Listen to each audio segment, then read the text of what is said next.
Highway पर चला हुआ एक बहुत अजीबोगरीब टॉपिक रहा है, लेकिन हाँ जब ये मेरे साथ हुआ तब मुझे पता चला कि हाँ हाईवे पर भी ऐसा कुछ हो सकता है। क्यों एक्सीडेंट होते हैं, क्यों लोग मर जाते हैं। तो अभी की बात है, हाल ही की ही कुछ दिन पहले की, हम सारे लोग खाटू श्याम गए थे। मैं था, मेरे चाचा जी का लड़का था, चाची जी की लड़की थी और मेरी बहन थी और मम्मी थी। हम चारों पांचों थे। तो हम लोग निकल गए। जैसे कि हमने दर्शन किए, दर्शन करने के बाद हमें बज चुके थे 5 बजे। हम वहां से निकलने लगे। हमने कहा चलो अब निकलेंगे तो पहुंच जाएंगे, रात में क्या भीड़ मिलती है।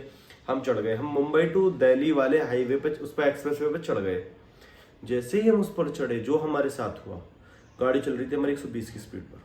उस पर लिमिट 120 है तो मेरी 115 ऐसे चल रही थी। काफी तेज गाड़ी थी, नॉन स्टॉप गाड़ी चलती रही चलती रही चलती रही। 6 बजे से जब से हम निकले थे, हम लोगों को 10 बज गए, कोई दिक्कत नहीं।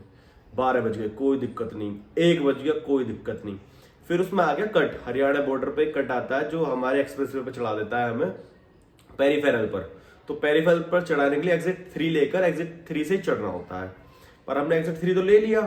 मैंने दीपांशु कहा, दीपांशु देख के बताइए मुझे एग्जिट 3 पर ही चढ़ना है। उसने कहा भैया देखो ये कट आ रहा है, इस पर चढ़ जाओ। मैप में दिखा रहा था। तो जैसे ही हम उस पर चढ़े, हमने जो देखा कि साला हम जा रहे सही हैं, थोड़ी सी आगे बढ़े, मैं कहता हूँ मैप कैसे चेंज हो गया। वो कहता है भैया अरे ये कैसे हो गया, जो हमारे साथ हुआ। फिर मैं देखता हूँ कि मेरा जो मैप है वो चेंज हो चुका है और जो दिखा रहा है वो दिखा रहा है अब फरीदाबाद ले जा रहा है मुझे, फरीदाबाद टू नोएडा। तो मैंने कहा यार ये तो दिक्कत भरी बात हो गई। तो मैंने कहा चलो यू टर्न ले लेते हैं। तो मैंने गाड़ी को काफी दूर तक, करीबन 1 किलोमीटर उल्टा चलाया, क्योंकि यू टर्न तो कट था ही नहीं वहां पर। कोई बीच में डिवाइडर नहीं था, दूसरी पटरी अलग थी, हमारी रोड अलग थी, तो कोई कट था नहीं। तो मैंने गाड़ी को उल्टा ही लेना चाहा, मैंने थोड़ा पीछे उल्टा ले लेते हैं। तो उसके बाद जो हुआ, साला मैप ऑटोमेटिक सेट हो गया कि आगे से पेरीफेरल पर चढ़ने का रास्ता है। मैंने कहा चलो आगे से चढ़ जाएंगे, कोई दिक्कत नहीं है। मैंने गाड़ी चलाई, थोड़ी आगे जाकर हम टोल पे पहुंचते हैं। वहां पर DND हाईवे पे पहुंचने वाले थे, ठीक है, फ्लाईओवर पे चढ़ने वाले थे। तो जैसे ही हम टोल पर पहुंचे, मैंने उससे पूछा भाई इसकी लिमिट कितनी है गाड़ी चलाने की। वो उसको साले को खुद नहीं पता कितनी लिमिट है। मुझसे कहता है भाई साहब इसकी लिमिट तो पता नहीं, तुम 80-100 तो दौड़ा ही सकते हो। मैंने कहा अच्छा तुझे पता नहीं है, तू यहाँ टोल काट रहा है। उसने मेरा टोल भी काटा, 150 रुपये, 130 रुपये करीब काटा। उसके बाद जो हुआ, हम लोग चल दिए। हम जैसे ही उस पर चढ़े, मेरे आगे 3 गाड़ी थी। भाई मेरी गाड़ी जब 100 की स्पीड पे चल रही है तो वो मुझे 3 गाड़ी मिली चाहिए, मुझसे पहले उन्होंने टोल कटाया था और मेरी बात करने में थोड़ा लेट हो गया मैं, तो वो निकल गए। उस पर कहीं कोई कट नहीं था, नॉन स्टॉप गाड़ी चले जा रही चले जा रही चले जा रही। मैंने कहा साला है कहाँ। वहाँ स्ट्रीट लाइट लगी हुई थी, सारे में एक एक लाइट लगी हुई थी हाईवे पर, ठीक है, हर 2 कदम दूरी पर एक लाइट। तो बीच हम करीबन चल लिए 12 किलोमीटर। फिर जो हमारे साथ हुआ वो था मेन टॉपिक। हम जैसे ही देखते हैं कि आगे एक लाइट बंद है, तो उसकी शेडो पड़ रही थी। जैसे उसकी शेडो पड़ रही थी, मेरी गाड़ी बहुत तेज थी, मेरी थी गाड़ी 90 की स्पीड पर, क्योंकि 100 लिमिट बता रहा था, वो मैंने 90 पे चला रखी थी। तो उसके बाद जो होता है, मेरी गाड़ी 90 की स्पीड पे चल रही थी। अब मैं देखता हूँ कि मेरे तो नजर में पड़ा नहीं, तो भैया देखो ये क्या है। भाई जो मैं देखता हूँ, मेरे इस वाले टायर से जस्ट थोड़ी आगे एक आदमी उल्टा चल रहा है नंगा, मतलब उसने एक पैंट पहन रखी थी ग्रे कलर की और वो उल्टा चल रहा है। मेरे को अभी भी रोंगटे खड़े हो गए। ये बात बताते हुए मैं डर जाता हूँ, मेरी ख्यालात बहुत डरावने रहे हैं। तो मैंने गाड़ी एक साथ बचाई, कैसे भी करके मैंने गाड़ी बचाई और मैं निकल गया। मैंने कहा यार ये क्या था, बहन चोर दिखे आप। तो थोड़ी दूर तक तो हम चोर के टॉपिक पे ही रहे। फिर मुझे याद आया साला उल्टा तो चलेगा नहीं चोर। मैं उसको पैर दर्द था, उल्टा चल रहा था पीछे को जमीन पर बैठे बैठे। तो दोस्तों उसके बाद जो हमारे साथ हुआ, फिर मुझे याद आ गया अरे ये छलावा था। तो फिर जो होता है, फिर मेरे दिमाग में एक ही टॉपिक आया, अगर मैं यहाँ नहीं बचाता, जैसे कि कोई भी अन्य पर्सन होता जो नहीं बचाता, तो हम फ्लाईओवर से आगे ठुकते और सीधे फ्लाईओवर से नीचे गिरते। सुबह न्यूज़पेपर में आती कि वो क्या बोलते हैं इसको साले को, कंट्रोल बिगड़ने के कारण एक्सीडेंट हो गया। समझ रहे हो, कंट्रोल बिगड़ने के कारण एक्सीडेंट हो। कोई इस चीज़ को जानते नहीं कि चलावे भी होते हैं।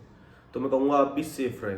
पर यह कहानी नहीं खत्म होती। इसके बाद जो हमारे साथ होता है, हम आगे चलने लगे, हमें दिखाता है कट, हम कट लेते हैं, हम कहते हैं चलो इस दूसरे वाली साइड पर चढ़ जाए। हमने कहा इससे चढ़ जाएंगे उस पर। तो मैं देखता हूँ कि एक्सप्रेस वे मेरे जस्ट सामने, बिल्कुल सामने, पर बीच में एक लाइन, मतलब फ्लाईओवर से उतरने के लिए कोई कटी नहीं, और वो दूसरी तरफ दिख रहा दूर। मैं कह रहा हूँ यार वो एक्सप्रेस वे जा रहा है, मैं कैसे चढ़ूँ इस पर, और साला मैप दिखा रहा है इस दीवार को तोड़ के चले जाओ। दीवार को किस तोड़ के जा सकते हैं। फिर जो हमारे साथ हुआ, मैंने गाड़ी यू टर्न ली और मैंने कहा चलो नीचे से उतर के देखता हूँ। थोड़ी आगे जाके वो रोड खत्म हो गई थी। मैं भी कह रहा यार हाईवे खत्म कर दिया रास्ते में। बहुत अजीब व गरीब था, मतलब वो पल। रात के बज रहे थे 3:30। 3:30 तो वैसे ही भूतों का टाइम होता है। उसके बाद जो होता है, मैंने गाड़ी इधर की तरफ से उतारी, मेरी गाड़ी रेत में फंस गई। मेरी गाड़ी जैसे ही रेत में फंसी भाई, मैंने रिवर्स गेट डाला और मैंने गाड़ी को निकालने की कोशिश करी। गाड़ी निकल नहीं रही थी और दीपांशु कहता भैया ये सब क्या हो रहा है। मैंने कहा भाई तुझे क्या पता, मुझे ही नहीं पता ये साला क्या हो रहा है सब कुछ। उसके बाद जो हुआ, मैंने कहा चलो कुछ ना कुछ तो करते हैं। मैंने अपनी गाड़ी को झटके से उठाया, साथ करके धूम, और भाई गाड़ी निकल गड्ढे से। और मेरी गाड़ी जैसे जैसे निकली मैं वापस आया। मैंने कहा दूसरा गढ़ से दिखे शायद, तो मैं इस वाली पटरी से चढ़ रहा था। मैंने कहा इस वाली रोड से हो सकता है जो आने वाली थी। मैं उस पर गया, मैंने देखा कि वहाँ कुछ अलग ही टाइप के पेड़ थे। मैंने कहा चलो उतार लेता हूँ। उससे नीचे को उतारी मिट्टी सी मेरे को, तो वहाँ कुछ मिला नहीं मुझे जिसमें मतलब फंस जाती मेरी गाड़ी निकल गई। मैं ऐसे ही यूटर्न लेकर आया, तो ऐसे रास्ता था जाने के लिए, मैं उस रास्ते पे चलने लगा तो मैप दिखाने लगा अब इधर को कट ले लो। मैंने कहा बहन चुस्त साला अभी दिखा रहा सीधा रास्ता, आप इधर को कट कभी उधर। पर मेरा दिमाग उस मैप ने घुमा दिया, मतलब साले उस छलावे नहीं करा कुछ भी, जन मैप ने करा। फिर जो मेरे साथ हुआ, मैंने ले लिया भाई, इधर झाड़ी बिल्कुल काला, सिर्फ मेरी गाड़ी की लाइट, मीलों दूर तक कुछ नहीं दिख रहा, अंधेरा जैसे कोई वहां है ही नहीं। थोड़ी आगे चलता हूँ तो मैं देखता हूँ वो आदमी फिर से जमीन पर पड़ा है और मेरी तरफ को बढ़ रहा है। इस बार ऐसे एंगल था और मेरी तरफ उसके पैर बढ़ रहे थे। मुझे अभी भी वो इमेजिन करके डर लग रहा है, मेरे रोंगटे खड़े हो रहे हैं और मुझे काफ़ी ज़्यादा डर लग रहा है। ठीक है चलो इस चीज़ को भुलाकर मैं आगे टॉपिक को बताता हूँ। तो फिर जो मेरे साथ हुआ, जो मैंने गाड़ी रिवर्स ली, गाड़ी उल्टी भगा रहा हूँ, जो झाड़ियों में चल रही है गाड़ी। मैंने कहा स्क्रैच गए तेल लेने, मैं आपको स्क्रैच भी दिखा सकता हूँ। चलो छोड़ो, ये तो कभी डालूंगा तो इंस्टाग्राम पे डाल दूंगा। डाली भी है मैंने एक वीडियो जिसमें मैंने दिखाया मेरी गाड़ी पे स्क्रैच लग चुके हैं। तो उसके बाद मेरी गाड़ी यू टर्न लेकर निकल गई वहाँ से। फिर मैं इस कट पर आ गया, मैंने कहा अबे यार ये सब कुछ क्या हो रहा है।